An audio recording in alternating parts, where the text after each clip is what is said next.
मराठा आरक्षणासाठी मराठा योद्धा मनोज जरांगे पाटील यांनी मुंबईत आंदोलन सुरू केलंय. त्यांच्या या आंदोलनाला राज्यभरातून पाठिंबा मिळू लागलाय.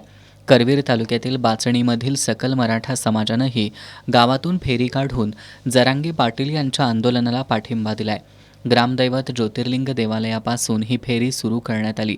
यावेळी एक मराठा लाख मराठा, आरक्षण आमच्या हक्काचं नाही कोणाच्या बापाचं अशा घोषणा देत मराठा समाज बांधवांनी आरक्षणासाठीचा लढा तीव्र करण्याचा निर्धार केला.